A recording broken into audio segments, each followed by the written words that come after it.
Soc voluntària de l'Ajuntament i he anat a comprar per la Teresa, que té un esguins en el braç i no pot sortir.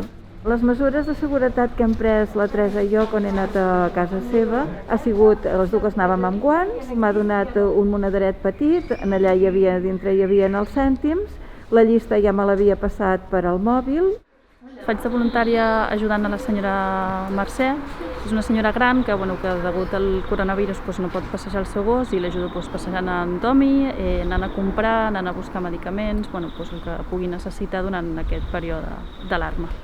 Soc voluntària perquè al fer alguna cosa per als altres, per les altres persones, a mi em treu la por. Al final, si tenim l'oportunitat d'ajudar i les circumstàncies ho permeten, crec que al final no ens costa res i que per a altres persones realment és molt important.